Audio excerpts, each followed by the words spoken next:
So I normally don't review model kits on the channel because I usually have a time with them. There's little specific things or little accessories and things I just don't feel like talking about. And especially with Gundam, they don't really get a lot of views. But with my Transformers videos, they get pretty good views. And also, I love this Megatron. This is the Flame Toys IDW Megatron model kit, and this thing is absolutely awesome. As the title says, this is one of the coolest Megatrons I've gotten in years. I love this Megatron. And yes, it does not transform, but yes, I do not care. It is still an absolutely awesome figure, and if you want to try your hand at building a model kit, or if you already have experience with building model kits and you think this guy is cool, get it. It is super awesome. I love this Megatron. Honestly, it's up there for me. It's in my top 10 favorite Megatrons for sure. And by the way, that video is going to come soon. I've waited way too long. People have asked for years. I need to do top 10 favorite Megatron video. It's coming soon. Don't worry, it's coming. This guy will also be on the list. But yes, this is the Flame Toys IDW Megatron. Now, there are two different versions. There is an Autobot version and a Decepticon version, because in the IDW comics, Megatron becomes an Autobot. For the story reasons, I'm not 100% sure. I think it's because Bumblebee died and Megatron was like, oh, I feel bad about that. I'm not a Decepticon anymore. You know, maybe that's how it happened. I don't know. But I got the Decepticon version because Megs is a Decepticon to me. Basically, the only real difference is that metallic sticker in the front of his chest. If you get the Autobot version, that's an Autobot sticker. Decepticon, you know. If you only get the Autobot version, but you want him to be a Decepticon, guess what? There's something called repro labels. If you're a Transformers fan, you need to get yourself some, because it's very nice to have some logo decals you can just stick on figures. But yeah, this is an absolutely awesome figure. What does he come with? Well, he comes with what you see, but he also comes with the alternate hands for those. So you have a right open hand and a left fisted hand. So that's pretty cool. We'll get a closer look at the hands when we look at the figure itself. He also comes with a sticker sheet. I used a decent amount of the stickers, some of the little red details, but I did not use the metallic swirlies, because on his chest he has a little swirly detail. They give you metallic swirly stickers, as well as little black stickers to put on his legs. I colored those in myself, so I did not use those stickers. But otherwise, stickers, you do have one in the chest. You do have little red ones on his little thigh plates right there. Little red details. You got little red details on his knees. And I think that's basically it. I'm looking at the sticker sheet. Oh yeah, he's got little red details on his arms too. He's got red details on his arms. They are very thin foil stickers.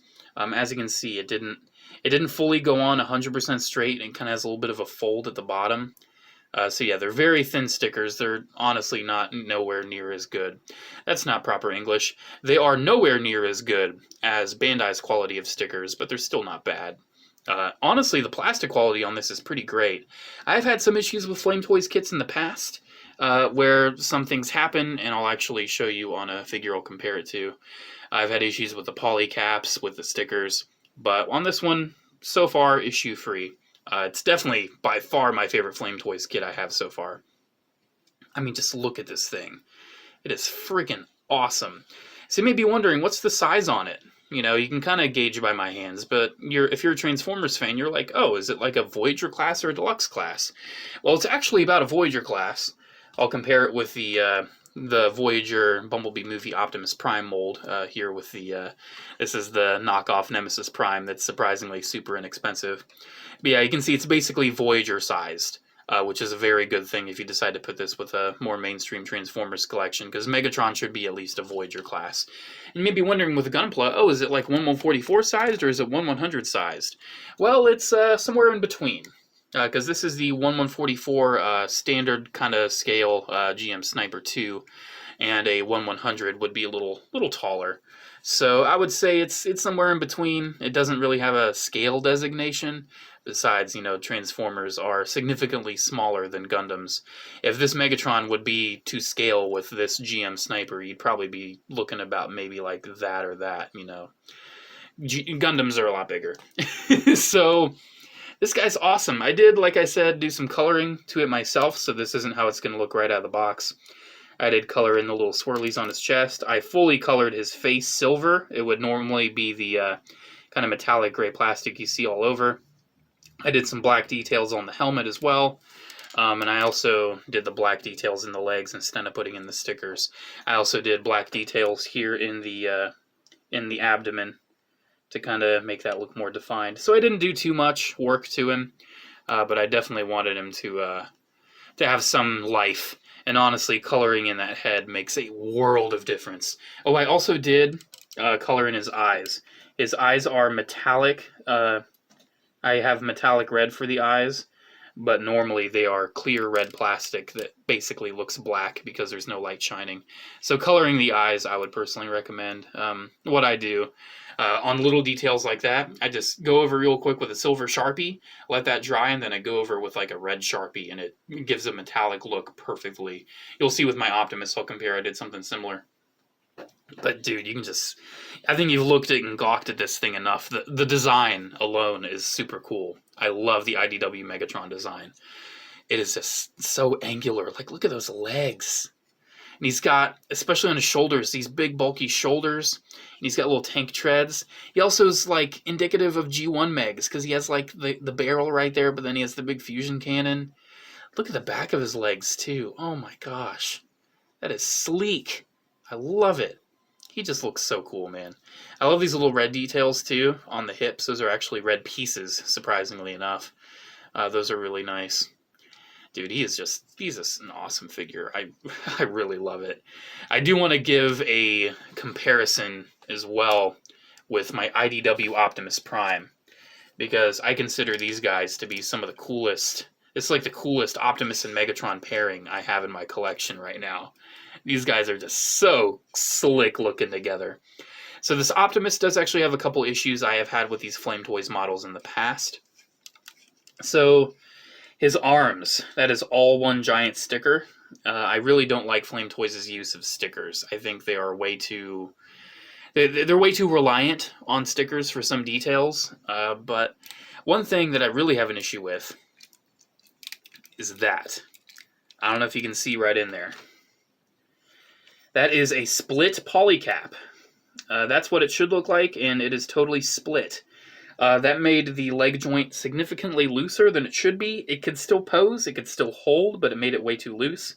I don't know if you see a little bit of fiber in there. I actually put a little bit of tissue in there, and that was enough to tighten it back up. But I have had that happen with 2 Flame Toys models now. I have 5, and it has now happened with 2 of them. So definitely concerning. I definitely am not a big fan of that. And I'm hoping it does not happen with Megatron, because one thing they actually did with Megatron, I won't be able to actually physically show you, but it does have a similar polycap. It does have a similar polycap in the leg there, but it's actually screwed in. You put in the polycap into the hip, and then you put in a little screw to keep it there. I don't know if it's so the legs don't come off easily, or if it's there so it prevents the polycaps from splitting. But one thing's for sure, it's going to keep these legs nice and tight no matter if the polycaps split or not. So I'm very happy with that design decision. Those are the only screws on the kit. Normally, these kind of figures and models do not have screws, but I guess that was their solution to the splitting polycap issue, and honestly, I have no real complaint. But you can see, though, just look at these guys. Look at these. I love the IDW Optimus design, and I love the Megatron. So seeing these, butting heads, super cool. I did something similar with Optimus. I made his eyes metallic blue because, man, they needed some shine in them. Because otherwise, they looked very dead. But yeah, man, super cool looking figure, and I haven't even posed it yet. Let's get on to that. The articulation on this guy's super cool. So he has a double ball joint at the head, one down at the neck, and then one at the head. So you get a lot of range on that head there, a lot of wiggle, a lot of expression. He's such an expressive Megatron. He is just so cool. God, I love this thing. His shoulders, they have like multiple hinges. At the inside of the shoulder, there is a butterfly that moves it up and down, as well as actually moves it forward and back as well as up and down. And then you also have an additional shoulder joint at the actual shoulder. It also moves forward. The shoulder pads will go out a little bit. You've got a double jointed elbow. You do have bicep swivel, of course, and the joints are very nice and solid on him. You do have a ball joint and a swivel at the wrist, and to show you more about how this works, you can see that there's like a bit of a ball joint where this piece tabs into, and then the wrist slots into that piece. So you get a lot of range out of the hands there. You can see the hands have this really cool, like, armored look to them. Really cool. So, I did have one issue with assembly on this guy, and it's not with this upper joint. That's perfectly fine. It's with this lower ball joint. One of the last steps is to just pop on the torso onto the hips. But you see that stem right there? That thin little stem that connects it? It was starting to bend before it actually popped in. So I had to disassemble his waist, put the polycap into the ball, and then reassemble the waist around it.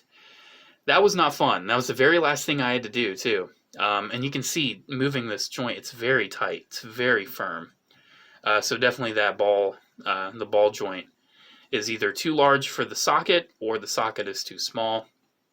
Definitely makes it firm. It's not going to break or snap or anything. Because the plastics used on this guy are kind of... They're not, like, super hard. They do kind of have a bit of a softness to them in some areas. I would say the gray is probably the hardest plastic. Because if you haven't noticed yet, look, it's got that metallic flake all over it. Something just fell from a high up shelf, and that's very unfortunate. But yeah, he's got this metallic flake all over the gray plastic, and it just makes him look so gorgeous. He's amazing. The other kits like this Optimus don't have that. I feel like they should, but they don't. You know, it just makes a world of difference on just how he looks. So his hips are really nice. You do have, for his hip guards, they swivel out of the way, and they also hinge up and down out of the way. So those are really nice. His hips themselves, though, you do also have like a sliding joint for his front crotch plate, but it doesn't really do too much. But his hips will pivot down to give you more forward range. And his thigh guards will slide down to give you more range, too. He doesn't really have too much of a thigh swivel going out, but he does have it going in, which is kind of interesting. It's because of this design on the back there, so it's kind of unfortunate. His knees are super cool. So you have a single knee bend at the top, but then that black panel goes inside the leg to give you the double knee. Oh my gosh, gorgeous design, gorgeous engineering. And his ankles. So his ankles are on ball joints. And you can see you get a little bit of limited range. He also has a toe hinge right there. Actually, it's a toe ball joint, so you can actually rotate that too. But to get even more range, you have this tread back here and that little panel sticking out. You can slide it down, and it frees up his ankle more. So you have even more range. That is just so cool. Oh my gosh. The engineering on this Megatron is insane. Like you can see, he takes a knee super easily. He is just so fun to pose. He looks badass. He looks amazing. Honestly, this Megatron looks too mean and cool to be an Autobot, in my opinion. He is brutal looking. I am such a big fan of this Megatron. It is definitely up there among my favorites. And it doesn't even transform. It doesn't even transform. And you know what? It doesn't have to. Because look at this. The IDW comic designs, even though I've never really fully read the comics, I've read some here and there. Even though I've never fully read them, I've always liked the designs, and I think this Megatron is super, super cool. And having this guy going off against Optimus is just so amazing. Unfortunately, they will not be displayed on the same shelf. They're going to be displayed on the shelves for their characters. But still, man, just look at that. Ah, jeez, that is sweet. I love it. So there we go, guys. There is my look at the Flame Toys IDW Megatron Decepticon version model kit. This thing is so cool. I love it. The build's pretty easy. I've had some issues with building with my Flame Toys kits. My G1 Optimus, the panel that covers the Matrix of Leadership, I actually had to cut some plastic off so it would fit on. And like I said, I did have the issue with assembling the waist. But other than that, man, especially if you get some color on him, honestly, for me, what I use Sharpies. Like, that silver face you see not only on Megatron, but also on Optimus, that's silver Sharpie. It does the job perfectly if you know how to use them. So definitely, you know, get some color on these guys if you're not looking to like fully paint them up and like make them look like super professional, and you are looking at some of the coolest non-transforming Transformers action figures out there. I cannot recommend this Megatron enough. It is by far my favorite Flame Toys model kit. I would say my next up is probably the IDW Prime, then the G1 Prime, then the Attack Mode Nemesis Prime, and the Thundercracker. The Thundercracker is good. It's cool, but never really had fun messing with that figure. But this Megatron, man, I've not been able to keep my hands off of it since I built it a couple days ago, and I had to talk about it. I was thinking about doing a video of all of my Flame Toys kits. Let me know if you want to see that still. But I just needed to give Megatron his own video, because this Megatron is amazing, and I need to sing its praises. Alrighty, guys, thank you so much for watching. Special shout out to the patrons of Patreon. Thank you all so much for the continued support. I really appreciate it. Alrighty, I do have one last statement, though. I don't know what's better, the fact that I love this Megatron, or the fact that I got it half off at Hobby Lobby because they're running a sale on model kits. Yeah, it's even better when you get it half off. Alrighty, guys, I'll see you in the next video. Bye.